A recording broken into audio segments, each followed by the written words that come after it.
God alone. ಕರ್ತನ ನಾಮಕ್ಕೆ ಮಹಿಮೆ ಉಂಟಾಗಲಿ.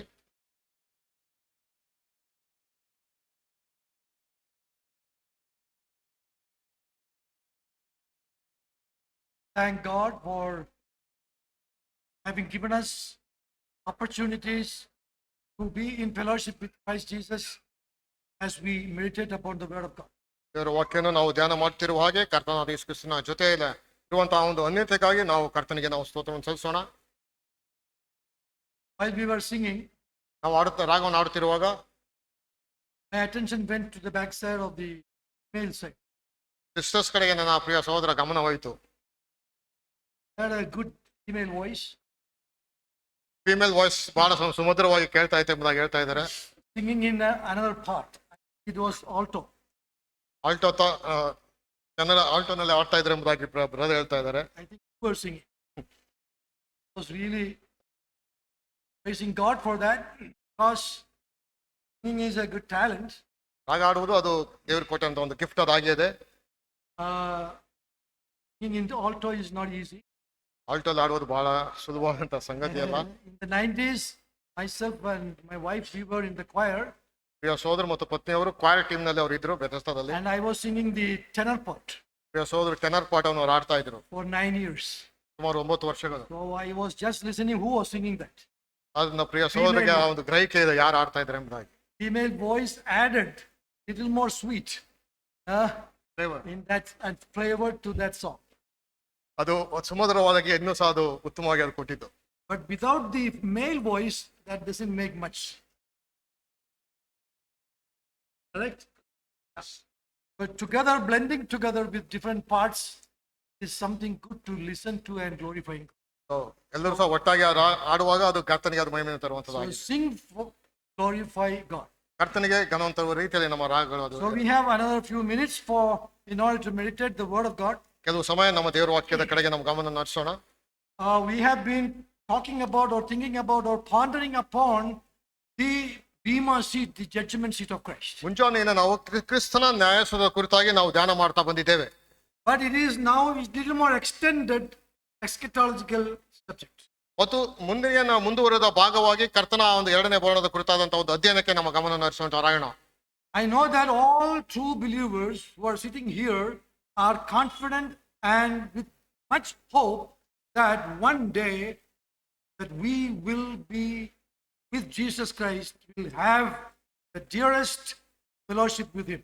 ಇಲ್ಲಿರುವಂತ ಎಲ್ಲಾ ಪ್ರಿಯರು ಸಹ ಒಂದು ನಿರೀಕ್ಷೆ ಇದೆ, ನಾನು ಒಂದು ದಿನ ಕರ್ತನಾದ ಯೇಸು ಕ್ರಿಸ್ತನ ಜೊತೆಯಲ್ಲಿ ಆತನ ಜೊತೆಯಲ್ಲಿ ಅನ್ಯೋನ್ಯತೆಯಲ್ಲಿ ಇರುತ್ತೇನೆ ಎಂಬಂತ ನಿರೀಕ್ಷೆ ಎಲ್ಲರಿಗೂ ಸಹ ಇದೆ ಎಂಬುದಾಗಿ ನಾನು ಭಾವಿಸ್ತೇನೆ. When we are here, ನಾವು ಇಲ್ಲಿ ಇರುವಂತ ಸಮಯದಲ್ಲಿ we have a dearest fellowship with our Lord and Savior Jesus Christ, depending on each believer. ಪ್ರತಿಯೊಬ್ಬ ವಿಶ್ವಾಸಿಯ ಅವನ ಆತ್ಮಿಕವಾದಂತ ಮಟ್ಟಕ್ಕೆ ತಕ್ಕಂತೆ ನಾವು ಕರ್ತನಾದ ಯೇಸು ಕ್ರಿಸ್ತನ ಜೊತೆಯಲ್ಲಿ ನಾವು ಅನ್ಯೋನ್ಯತೆಯಲ್ಲಿ ಇದ್ದೇವೆ. But when we are with him forever, ಆದ್ರೆ ಶಾಶ್ವತವಾಗಿ ನಾವು ಆತನ ಜೊತೆಯಲ್ಲಿ ಇರುವಾಗ it is not just dearest fellowship, ಆತನ ಅತ್ಯಂತ ಮಧುರವಾದಂತ ಒಂದು ಅನ್ಯೋನ್ಯತೆ ಮಾತ್ರವಲ್ಲ, it is the nearest fellowship. ಅತ್ಯಂತ ಸಮೀಪದಿಂದ ಕೂಡಿದಂತ ಅನ್ಯೋನ್ಯತೆಯಾಗಿರುವಂತದ್ದಾಗಿದೆ. With who?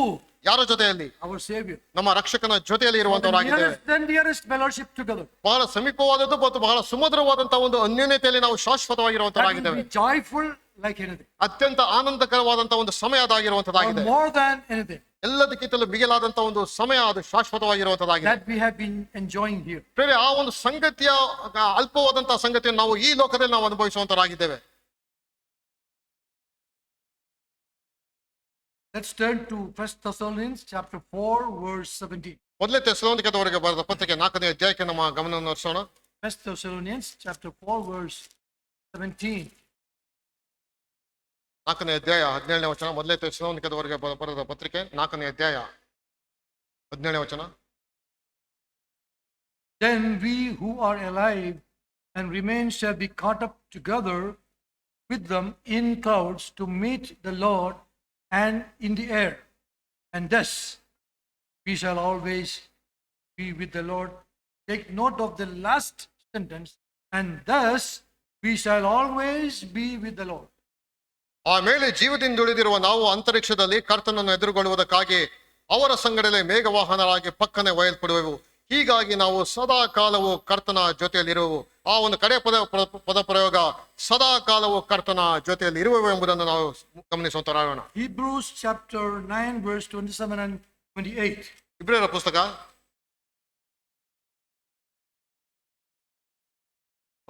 Chapter 9 verse 27 and 28. And as it is appointed for men to die once, but after this judgment, so Christ was offered once to bear the sins of many. To those who eagerly wait for him, he will appear a second time, apart from sin, for salvation. ಒಂದೇ ಸಾರಿ ಸಾಯುವುದು, ಆಮೇಲೆ ನ್ಯಾಯ ತೀರ್ಪು ಮನುಷ್ಯರಿಗೆ ಹೇಗೆ ನೇಮಕವಾಗಿದೆಯೋ ಹಾಗೆಯೇ ಕ್ರಿಸ್ತನು ಸಹ ಬಹುಜನರ ಪಾಪಗಳನ್ನು ಹೊತ್ತುಕೊಳ್ಳುವುದಕ್ಕೋಸ್ಕರ ಒಂದೇ ಸಾರಿ ಸಮರ್ಪಿತನಾದನು ಮತ್ತು ತನ್ನನ್ನು ನಿರೀಕ್ಷಿಸಿಕೊಂಡಿರುವವರಿಗೆ ರಕ್ಷಣೆಯುಂಟು ಮಾಡುವುದಕ್ಕೋಸ್ಕರ ಪಾಪ ಸಂಬಂಧವಿಲ್ಲದವನಾಗಿ ಎರಡನೆಯ ಸಾರಿ ಕಾಣಿಸಿಕೊಳ್ಳುವನು. Let's read 1 John chapter 3 verse 1, 2, 3. ಯೋಹಾನನ ಪತ್ರಿಕೆ ಮೊದಲನೇ ಅಧ್ಯಾಯ. Behold, what manner of love the Father has bestowed on us, that we should be called children of God. Therefore, the world does not know us because it did not know him. Beloved, now we are children of God, and it has not been yet revealed what we shall be, but we know that when he is revealed, we shall be like him, for we shall see him as he is. And everyone who has this hope in him purifies himself, just as he is pure. ಯೋಹಾನನ ಪತ್ರಿಕೆ 3ನೇ ಅಧ್ಯಾಯ 1ನೇ ವಚನದಿಂದ, ದೇವರ ಮಕ್ಕಳೆಂಬ ಹೆಸರನ್ನು ನಮಗೆ ಕೊಡುವುದರಲ್ಲಿ ತಂದೆಯು ಎಂಥ ಪ್ರೀತಿಯನ್ನು ನಮ್ಮ ಮೇಲೆ ಇಟ್ಟಿದ್ದಾನೆ ನೋಡಿರಿ.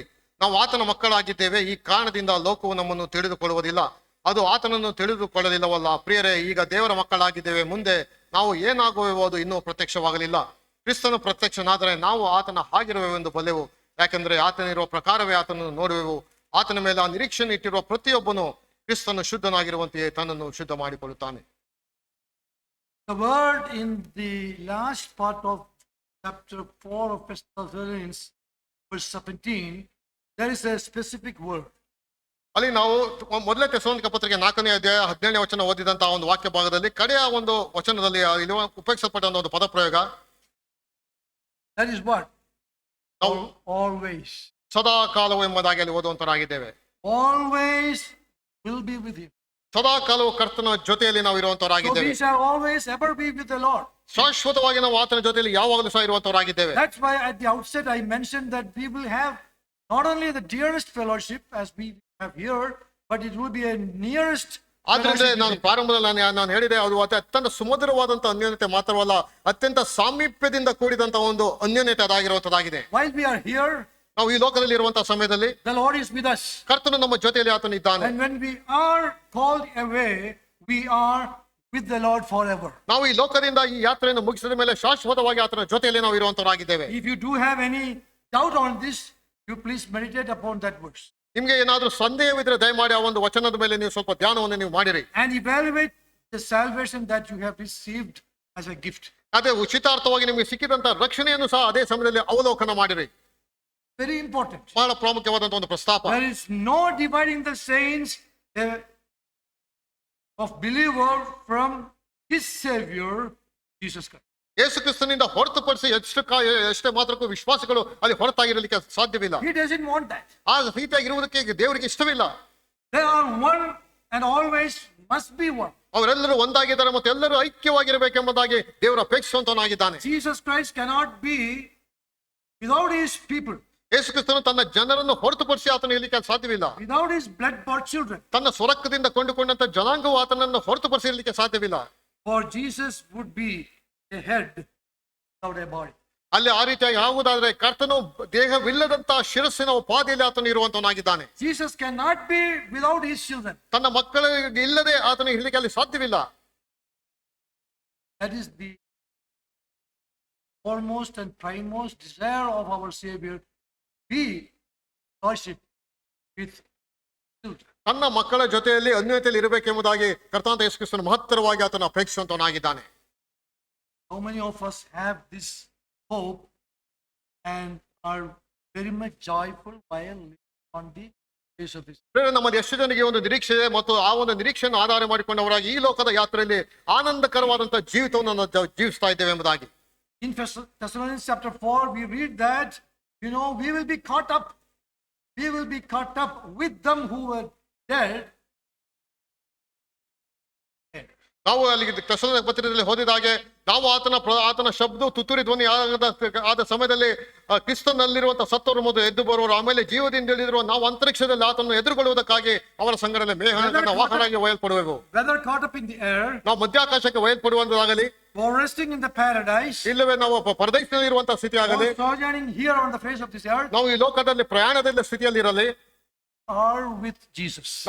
ನಾವು ಕ್ರಿಸ್ತನ ಜೊತೆಯಲ್ಲಿ ನಾವು ಇರುವಂತವರಾಗಿದ್ದೇವೆ. Whatsoever, if we are a true believer, we are with Jesus at any time. ನಾವು ನಿಜವಾದಂತ ವಿಶ್ವಾಸಿಯಾಗಿದ್ದೇ ಆಗಲಿ, ಯಾವುದೇ ಒಂದು ಪರಿಸ್ಥಿತಿಯಲ್ಲಿ ಯಾವುದೇ ಒಂದು ಸ್ಥಿತಿಯಲ್ಲಿ ನಾವು ಕ್ರಿಸ್ತನ ಜೊತೆಯಲ್ಲಿ ನಾವು ಇರುವಂತವರಾಗಿದ್ದೇವೆ. Paul said, who will separate us from Jesus Christ, our Savior? ನಮ್ಮ ಕರ್ತಾನಾದ ಯೇಸು ಕ್ರಿಸ್ತನ ನಮ್ಮನ್ನು ಪ್ರತ್ಯೇಕಿಸುವರು ಯಾರು ಎಂಬುದಾಗಿ ಪೇತ್ರನು ಹೇಳಿದನು. Our Savior will never allow anyone to separate us from Him. ತನ್ನಿಂದ ಯಾರು ಸಹ ಅಗಲಿಸಬಾರದೆಂಬುದಾಗಿ ಆತನ ಅಪೇಕ್ಷಿಸುವಂತನಾಗಿದ್ದಾನೆ. What a joy it is. ಎಂತ ಒಂದು ಆನಂದಕರವಾದಂತ ಒಂದು ಸಂಗತಿ In our ಆಗಿದೆ. daily life, are we really enjoying that? ನಮ್ಮ ಕ್ರಿಸ್ತಿಯ ಜೀವಿತದಲ್ಲಿ ನಿಜವಾಗಿ ಸಹ ಇದನ್ನು ಆನಂದವಾಗಿ ನಾವು ಅನುಭವಿಸ್ತಾ ಇದ್ದೇವೋ? Because of the busy life ನಮ್ಮ ಈ ಒಂದು ಬ್ಯುಸಿ ಆದಂತ ಒಂದು ಲೈಫಿನಲ್ಲಿ, we are leading here on the face of this earth, ಈ ಒಂದು ಲೋಕದ ಒಂದು ಯಾತ್ರೆಯಲ್ಲಿ do we think about this? ಇದರ ಕುರಿತಾಗಿ ನಾವು ಎಂದಾದ್ರೂ ಆಲೋಚನೆ ಮಾಡ್ತೇವೆ? Jesus Christ is with me. Yesu Krista ನನ್ನ ಜೊತೆಯಲ್ಲಿ ಇದ್ದಾನೆ ಎಂಬುದಾಗಿ One ಆಲೋಚನೆ day I ಮಾಡ್ತೇವೆ. will be with Him. ಒಂದು ದಿನ ನಾನು ಶಾಶ್ವತವಾಗಿ ಆತನ ಜೊತೆಯಲ್ಲಿ That's ಇರ್ತೇನೆ. our focus and our aim. ಅದು ತಾನೇ ನಮ್ಮ ಒಂದು ನಿರೀಕ್ಷೆ, ಅದು ತಾನೇ ನಮ್ಮ ಗುರಿ ಅದಾಗಿದೆ. While we live on the face of this earth with all busy hours, ನಾವು ಎಲ್ಲಾ ರೀತಿಯ ಬ್ಯುಸಿ ಆದಂತ ಸಂಗತಿ ಲೋಕದಲ್ಲಿ ನಾವು ಜೀವಿಸ್ತೇವೆ. we parents even forget about our children. Are they in Christ Jesus? ನಮ್ಮ ತಂದೆ ತಾಯಿಗಳಾದ ನಾವು ನಮ್ಮ ಮಕ್ಕಳು ಯೇಸು ಕ್ರಿಸ್ತನಲ್ಲಿ ಇದ್ದಾರೆ ಎಂಬುದಾಗಿ ಸಹ ಪರಿಗಣನೆ ನಮಗೆ ಇರುವುದಿಲ್ಲ. Are they very much abreast with Christ Jesus? ಯೇಸು ಕ್ರಿಸ್ತನ ಕುರಿತಾಗಿ ಚಿಂತಿಸ್ತಾರೆ ಎಂಬಂತ ಪರಿಜ್ಞಾನ ನಮಗೆ ಇರುವುದಿಲ್ಲ.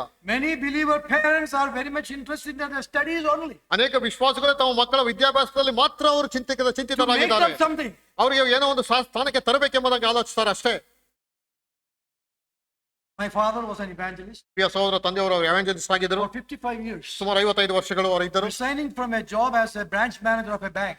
ಬ್ಯಾಂಕ್ ಮ್ಯಾನೇಜರ್, ಬ್ಯಾಂಕಿನಲ್ಲಿ ಮ್ಯಾನೇಜರ್ ಆಗಿ ಉದ್ಯೋಗ ಮಾಡ್ತಿದ್ದವರು. ಅದಕ್ಕೆ ರಿಸೈನ್ ಅನ್ನು ಮಾಡಿ ಕೆಲಸ At the ಸೇವೆಗೆ age ಬಂದರು. of 24, 24ನೇ ವರ್ಷದ ಒಂದು ವಯಸ್ಸಿನಲ್ಲಿ while we were growing up, ಎಲ್ಲ ಸಹೋದರಗಳು ಚಿಕ್ಕವರು my ಬೆಳೀತಾ two ಇರುವಾಗ elder brothers, ಪ್ರಿಯ ಸಹೋದರ ಇಬ್ಬರು elder brothers when they finished the +2 or the pre-university, ಅವರು PUC ಒಂದು ವಿದ್ಯಾಭ್ಯಾಸ ಮುಗಿಸಿದಂತ ಸಮಯದಲ್ಲಿ I was overhearing something what our father told these elder brothers. ಅವರಿಬ್ಬರು ಸಹೋದರರಿಗೆ ಇವರ ತಂದೆಯವರು ಹೇಳಿದಂತ ಮಾತು ಪ್ರಿಯ ಸಹೋದರ ಕಿವಿಗೆ ಬಿದ್ದಿತ್ತು. Only one thing I can do. ಒಂದು ಸಂಗತಿ ಮಾತ್ರ ನಾನು ಮಾಡಬಲ್ಲೆ, Prayerfully. ನಾನು ಪ್ರಾರ್ಥನಾ ಪೂರ್ವಕವಾಗಿ I hope prayerfully that God will enable me to keep you and protect you at the same time, maximum be a graduate. ಪ್ರಾಯಶಃ ನಾನು ಇಷ್ಟು ಮಾತ್ರ ಮಾಡಬಲ್ಲೆ, ಪ್ರಾರ್ಥನಾ ಪೂರ್ವಕವಾಗಿ ನೀವು ಎಲ್ಲಾ ರೀತಿಯ ಪ್ರಯಾಸದಲ್ಲಿ ಒಂದು ಗ್ರಾಜುಯೇಟ್ ಆಗಲಿಕ್ಕೆ ಆತನ ಅನುವು ಮಾಡಿಕೊಳ್ಳುವಂತ ಒಂದು ಪ್ರಾರ್ಥನೆ ಮಾಡಬಲ್ಲೆ Out ಎಂಬುದಾಗಿ. of all privation they were facing, ಎಲ್ಲಾ ರೀತಿಯ ಸಂಘರ್ಷಗಳ ಮಧ್ಯೆ ಅವರು ದಾಟಿ ಹೋಗುವಂತ ಸಮಯದಲ್ಲಿ this is all what my father could tell them. ಅವ್ರಿಗೆ ಇಷ್ಟು ಮಾತ್ರ ಅವರ ತಂದೆಯವರು ಅವರಿಗೆ ಹೇಳಿದರು. I hope God will enable me to take you degree courses. ಪ್ರಾಯಶಃ ದೇವರು ನನಗೆ ಸಹಾಯ ಮಾಡುವಂತನಾಗಿದ್ದಾನೆ, ನಿಮಗೆ ಡಿಗ್ರಿ ಕೋರ್ಸ್ ಅನ್ನು ಕಂಪ್ಲೀಟ್ ಮಾಡುವುದಕ್ಕೆ ದೇವರು ನನಗೆ ಅನುವು ಮಾಡಿಕೊಡ್ತಾನೆ ಎಂಬುದಾಗಿ ನಾನು ಪ್ರಾರ್ಥನೆ ಎಂಬುದಾಗಿ ಅವರು He ಹೇಳಿದರು was ಅಷ್ಟೇ. not thinking that they should be an engineer or doctor or whatsoever. ಅವರು ಇಂಜಿನಿಯರ್ ಆಗಲಿ ಡಾಕ್ಟರ್ ಆಗಲಿ ಆ ರೀತಿಯಾಗಿ ಪ್ರಿಯ ಸಹೋದರ ತಂದೆಯವರು ಆಲೋಚನೆ ಮಾಡಲಿಲ್ಲ. But today, very sadly, ಆದ್ರೆ ದುಃಖಕರವಾದ ಸಂಗತಿ ಎಂಬುದಾಗಿ ಹೇಳಿದ್ರೆ many parents ಅನೇಕ ತಂದೆ ತಾಯಿಗಳು are interested in their children just for their studies. Even they are not bothered about their Sunday school studies. ಪ್ರಾಯಶಃ ಸಂಡೇ ಸ್ಕೂಲ್ ಆ ಒಂದು ಪಾಠಗಳಿಗಿಂತಲೂ ಆ ಒಂದು ಲೌಕಿಕವಾದಂತಹ ವಿದ್ಯಾಭ್ಯಾಸಗಳಿಗೆ ಹೆಚ್ಚು ಆದ್ಯತೆ ಕೊಡುವಂತ ತಂದೆ ತಾಯಿಗಳಿಂದ ಇದ್ದಾರೆ. Because they are very busy. ಯಾಕಂದ್ರೆ ಬ್ಯುಸಿ ಆಗಿದ್ದಾರೆ ಯಾವಾಗಲೂ. That part of job is being entrusted with the Sunday school teachers. ಆದ್ರೆ ಆ ಒಂದು ಕೆಲಸವನ್ನು ಸಂಡೇ ಸ್ಕೂಲ್ ಟೀಚರ್ಗೆ ಅವರು ವಹಿಸುವಂತವರಾಗಿದ್ದಾರೆ. Somehow sending them to the Sunday school. ಎಷ್ಟೋ ಒಂದು ಪ್ರಯಾಸ ಮಾಡಿ ಸಂಡೇ ಸ್ಕೂಲ್ಗೆ ಸುಮ್ಮನೆ ಕಳಿಸುವಂತದ್ದು. That's what is happening, my dear believers. ಬೇರೆ ಆ ಸಂಗತಿಗಳಿಂದ ನಮ್ಮ ಮನೆಗಳಲ್ಲಿ ನಡೀತಾ ಇದೆ. And in the future, ಇನ್ನು ಮುಂದಿನ ದಿನಗಳಲ್ಲಿ what all things are happening, I do not want to mention here. ಇನ್ಯಾವ ಸಂಗತಿಗಳು ನಡೀತಿದೆ ಎಂಬುದನ್ನು ನಾನು ಹೇಳಲಿಕ್ಕೆ ಅದು ಇಷ್ಟವಿಲ್ಲ. Raise them and grow them in the knowledge of the word of God. ದೇವರ ವಾಕ್ಯದ ಒಂದು ಪರಿಜ್ಞಾನದಲ್ಲಿ ನಿಮ್ಮ ಮಕ್ಕಳನ್ನು ಬೆಳೆಸಿರಿ.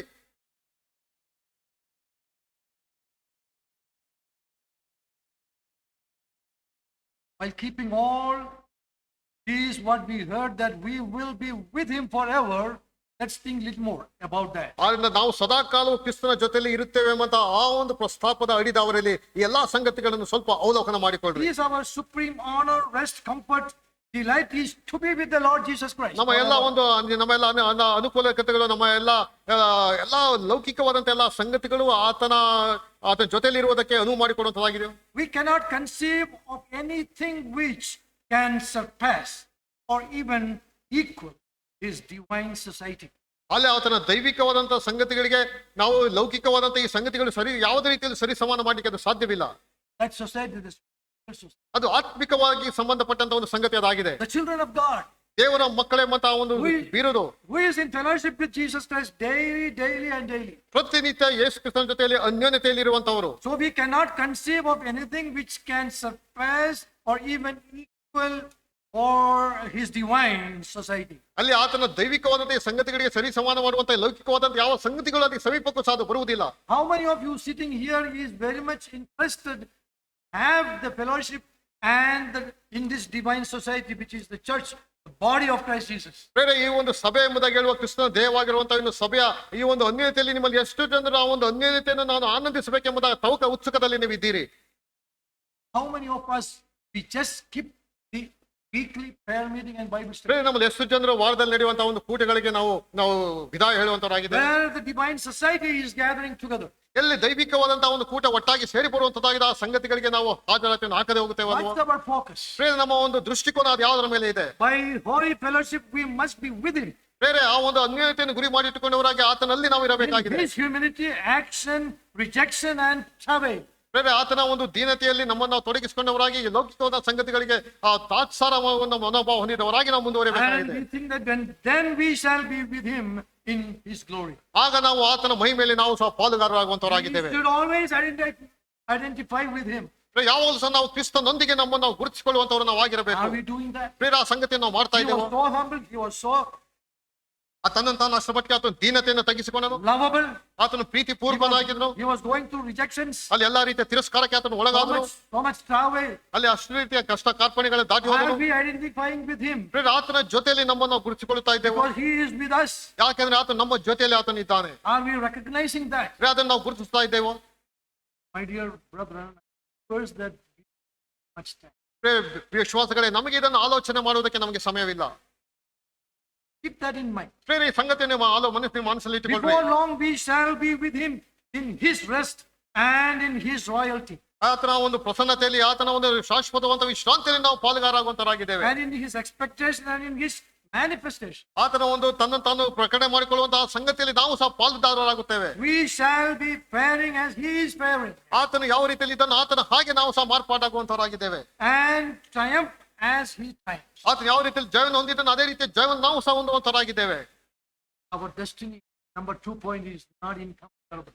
ನಮ್ಮ ಒಂದು ಇರುವಂತಹ ಆ ಒಂದು ಅಂತ್ಯ ಸ್ಥಿತಿ ಯಾರು ಸಹ ಹೋಲಿಸಲಿಕ್ಕೆ ಆಗದೇ ಇರುವಂತಹ ಒಂದು ಸಂಗತಿ. First one is we shall always be with him. ನಾವು ಮೊದಲನೇದಾಗಿ ನಾವು ಸದಾ ಕಾಲವೂ ಆತನ ಜೊತೆಯಲ್ಲಿ ಇರುವಂತರಾಗಿದ್ದೇವೆ. Number 2, that society, that destiny is incomparable. ಅಲ್ಲಿ ಆತನ ನಮಗೆ ಇಟ್ಟು ಸಿದ್ಧ ಮಾಡಿರುವಂತಹದ್ದು ಯಾರು ಸಹ ಹೋಲಿಕೆ ಮಾಡಲಿಕ್ಕೆ ಆಗದೇ ಇರುವಂತಹ ಒಂದು ಸ್ಥಿತಿಗೆ ನಾವು ಹೋಗುವಂತರಾಗಿದ್ದೇವೆ. We have to say something like this. ನಾವು ಈ ರೀತಿಯಾಗಿ ನಾವು ಹೇಳಬೇಕು. I have a destiny. ನನಗೆ ಒಂದು ಅಂತ್ಯವಿದೆ. Incomparable. ಯಾರು ಸಹ ಹೋಲಿಸಲಿಕ್ಕೆ ಆಗದೇ I am ಇರುವಂತಹದ್ದು. to be with him forever. ನಾವು ಶಾಶ್ವತವಾಗಿ ಆತನ ಜೊತೆಯಲ್ಲಿ ಇರುವಂತಹ ಒಂದು ಸ್ಥಿತಿ. ಬೇರೆ ನಾವು ಎಂದಾದ್ರೂ ಈ ಸಂಗತಿಯನ್ನು ಆಲೋಚನೆ ಮಾಡಿದ್ದೆವು? Just coming to the church is not enough. ಬೇರೆ ಬರೀ ಸಭೆಗೆ ಬರುವಂತದ್ರಿಂದ ಅದು ಸಾಕಾದಂತ ಸಂಗತಿ ಅಲ್ಲ. We may say that I am a daily and regular church attendee. ಪ್ರಾಯಶಃ ನಾವು ಹೇಳ್ಬೋದು ರೆಗ್ಯುಲರ್ ಆಗಿ ನಾವು ಚರ್ಚ್ಗೆ ಹೋಗುವಂತ ವ್ಯಕ್ತಿ ಎಂಬುದಾಗಿ ಹೇಳಿಕೊಳ್ಳಬಹುದು. Do we have this concept in our minds? ಬೇರೆ ನಮ್ಮ ಮನಸ್ಸಿನಲ್ಲಿ ಈ ರೀತಿಯಾದಂತಹ ಸಂಗತಿಗಳು ಅದು ಗೂಡು ಮಾಡಿಕೊಂಡಿದ್ದೇವೆ. What is our idea about heaven? ಬೇರೆ ನಮ್ಮ ಒಂದು ಪರಲೋಕದ ಕುರಿತಾದಂತಹ ನಮ್ಮ ಮನೋಭಾವ, ನಮ್ಮ ಆಲೋಚನೆ ಏನಾಗಿದೆ? What's our idea of heaven at its best? ಉತ್ತಮವಾಗಿ ಆಲೋಚನೆ ಮಾಡುವಂತಹ ಪರಲೋಕದ ಕುರಿತಾದಂತಹ ನಮ್ಮ ಉತ್ತಮವಾದಂತಹ ಒಂದು ಆಲೋಚನೆ ಏನಾಗಿದೆ? ಏನು ನಮ್ಮ ಪರಲೋಕದ ಕುರಿತಾದಂತಹ ಆಲೋಚನೆ? ಪರಲೋಕದ ಕುರಿತಾಗಿ ನಮ್ಮ ಒಂದು ಅನಿಸಿಕೆ ಏನಾಗಿದೆ? What we think of heaven? ಅದರ ಕುರಿತಾಗಿ ನಾವು ಏನನ್ನು ಆಲೋಚನೆ ಮಾಡ್ತೇವೆ? At its best. ಅದು ಅತ್ಯಂತ ಉತ್ತಮವಾದಂತಹ ಆಲೋಚನೆ ಯಾವ ರೀತಿ ಇದೆ? Idea? ಏನಾದ್ರು ಆಲೋಚನೆಗೆ ಬರ್ತದೋ? It is to be forever our Lord Jesus. ಸದಾ ಕಾಲ ಸಹ ನಮ್ಮ ರಕ್ಷಕನಾದಂತಹ ಯೇಸು ಕ್ರಿಸ್ತನ ಜೊತೆಯಲ್ಲಿ ಇರುವಂತಹದ್ದು. That is the idea of heaven as we are the true believers. ನಾವು ವಿಶ್ವಾಸಿಗಳಾಗಿ ಪರಲೋಕ ಎಂಬುದಾಗಿ ಹೇಳುವಾಗ ಆ ಒಂದು ಆಲೋಚನೆ ನಮ್ಮದಾಗಿರಬೇಕು. Nothing in heaven would be so glorious to me and to you but Jesus Christ. ಆದ್ರೆ ನನಗೂ ಮತ್ತು ನಿನಗೂ ಯೇಸು ಕ್ರಿಸ್ತನ ಹೊರತುಪಡಿಸಿ ಇನ್ಯಾವ ಸಂಗತಿ ಸಹ ಮಹತ್ತರವಾದಂತಹ ಸಂಗತಿ ಅದು ಆಗುವುದಿಲ್ಲ ಪರಲೋಕದಲ್ಲಿ. I was talking to one believer Priya in Bangalore. ಸಹೋದರ ಒಬ್ಬರ ಜೊತೆಯಲ್ಲಿ ಮಾತನಾಡ್ತಾ ಇದ್ರು. Some occasion or some gatherings.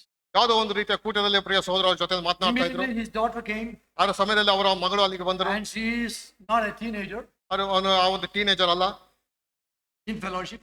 ಆ ಟೀನೇಜ್ ಒಂದು ಅನ್ಯತೆಯಲ್ಲಿ ಇರುವಂತವರು. So myself and my brother was talking about this subject. ಈ ಒಂದು ಪ್ರಸ್ತಾಪದ ಕುರಿತಾಗಿ ಆ ಸಲ ಸಂಭಾಷಣೆ ನಡೀತಾ ಇತ್ತು. She generally mentioned looking at his father. ಆಕೆ ಹುಡುಗಿ ಒಂದು ತನ್ನ ತಂದೆಯನ್ನು ನೋಡಿ ಈ ರೀತಿ ಆದಂತ ಅವ್ರಿಗೆ ಹುಡುಗಿ ಹೇಳಿದಳು, if we cannot see our relatives already there, and when we go there, if we cannot see them and enjoy together and in fellowship, why should I go? ಅಲ್ಲಿ ನಮ್ಮ ಸಂಬಂಧಿಕರು ಪರಲೋಕದಲ್ಲಿ ನಾವು ಅವ್ರನ್ನ ನೋಡದೆ ಅವ್ರ ಜೊತೆಲಿ ಅನ್ಯತೆಯನ್ನು ಅನುಭವಿಸ್ತಾ ಇದ್ದೆ, ನಾನು ಯಾಕೆ ಪರಲೋಕಕ್ಕೆ ಹೋಗ್ಬೇಕೆಂಬುದಾಗಿ ಹುಡುಗಿ ಹೇಳಿದಳು.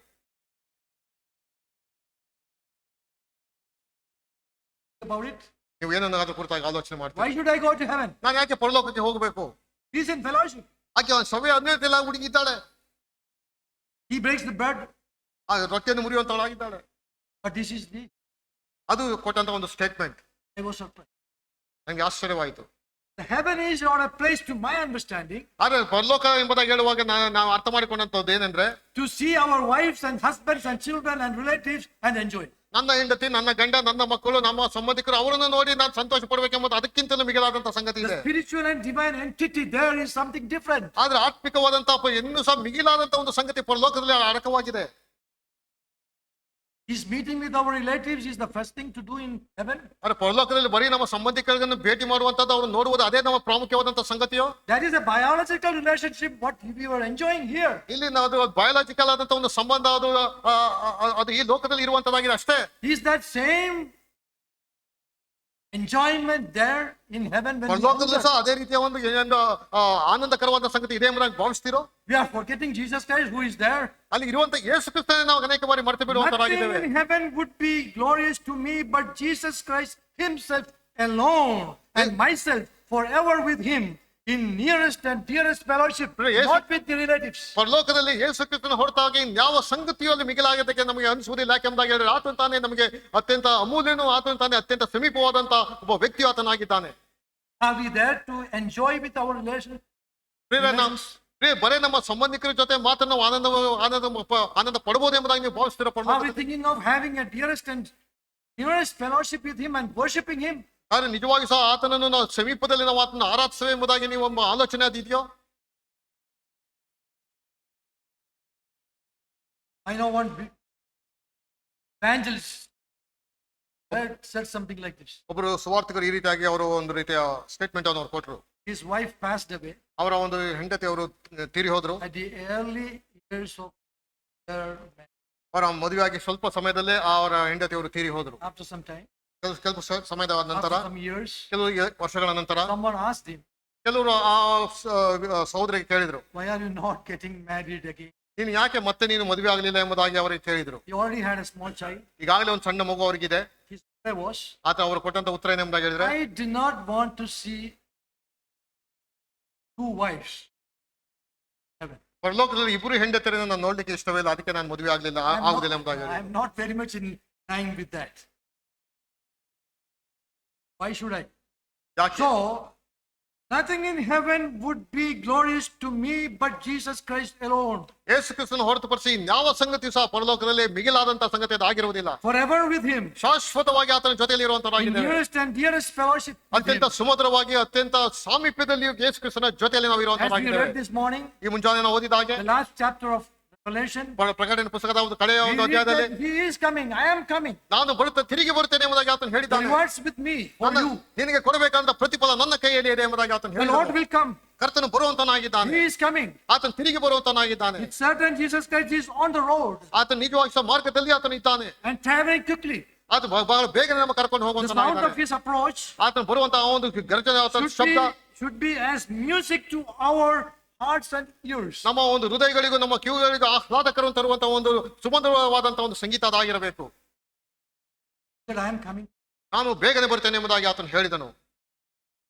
But he never said that when I will come. ಯಾವಾಗ ಬರ್ತೇನೆ ಎಂಬುದಾಗಿ ಆತನು ಹೇಳಿಲ್ಲ ಅಷ್ಟೇ. Only my Father knows about it. ನನ್ನ ತಂದೆಗೆ ಮಾತ್ರ ಸಮಯ ಗಳಿಗೆ ಗೊತ್ತುಂಟು. Why? ಯಾಕೆ? We have to do our service to Lord as per our calling, and that we will be confident and not ashamed while He appears in the air. ಮತ್ತು ನಮಗೆ ಕೊಡಲ್ಪಟ್ಟಂತ ಕರೆಯುವಿಕೆಗೆ ಅನುಗುಣವಾಗಿ ನಾವು ಅಲ್ಲಿ ಕಾರ್ಯಗತ ಮಾಡಬೇಕು. ಯಾಕೆಂದ್ರೆ ಆತನು ಬರುವಂತ ಸಮಯದಲ್ಲಿ ಆತನು ಏನ್ ಕೊಟ್ಟಿದ್ದಾನೋ ಆ ಕಾರ್ಯವನ್ನು ನಾವು ತೋರಿಸಬೇಕಾಗಿದೆ.